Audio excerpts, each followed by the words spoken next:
உத்தரப்பிரதேச மாநிலம் பிரயாக்ராஜின் திரிவேணி சங்கமத்தில் மகா கும்பமேளா கோலாகலமாக நடைபெற்று வருகிறது.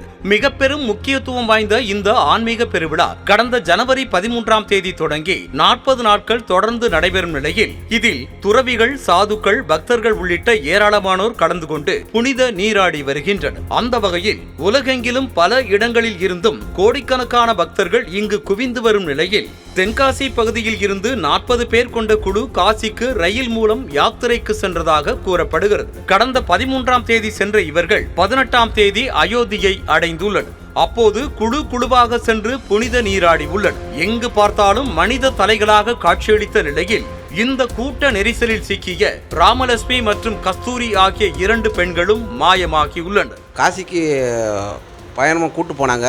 ஆனால் போன இடத்துல எப்படியோ மிஸ் ஆகிட்டாங்க. அது எல்லோரும் தேடி பார்த்துட்டு தான் இருக்காங்க. இதுவரை ஒரு தகவலும் தெரில. என்னையோட கணக்கு 3 நாள் ஆகுது. எந்த தகவலும் தெரில. நாங்கள் எல்லாருமே வருத்தத்தோடு தான் இருந்து கொடுக்கோம். வீட்டில் என் ஒய்ஃபு ரொம்ப கஷ்டத்தில் இருக்காப்புல. சாப்பிட கூட முடியாமல் இருக்காப்புல. ரொம்ப கஷ்டத்தில் இருக்காப்புல. அது எல்லாத்தையும் தகவல் சொல்லிக்கிட்டு தான் இருக்கோம். இதுவரை தகவல் ஒன்றும் வரல. எப்படியாவது பார்த்து கண்டுபிடிச்சி கொடுக்கணும்னு எல்லாத்தையும் கேட்டுகிட்டு தான் இருக்கோம்.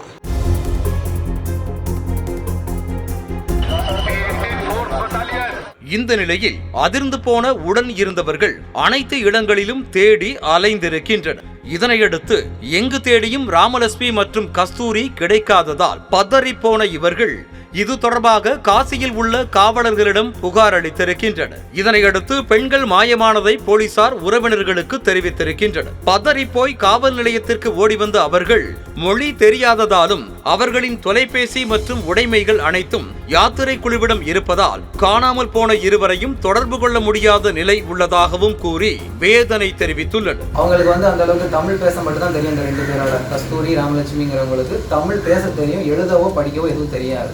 ஸோ பக்கத்தில் யார்கிட்டையும் கேட்டு விசாரிக்கிற அளவுக்கு அவங்ககிட்ட இல்லை. அவங்க கொண்டு வந்த சோர்ஸு, பணம், செல்ஃபோன் எல்லாமே இவங்க கிட்ட பேக்கில் எல்லாமே மாட்டிக்கிச்சு. ஸோ இவங்க எங்களுக்கு காண்டாக்ட் பண்ணுறதுக்கோ பக்கத்தில் இருக்கவங்ககிட்ட போய் தகவலை தெரியப்படுத்தி நாங்கள் இந்த மாதிரி இருக்கோம், மிஸ் ஆகிட்டோம்னு சொல்கிற அளவுக்கு கூட நாலேஜ் இல்லாத பர்சனாக அவங்க இருக்காங்க.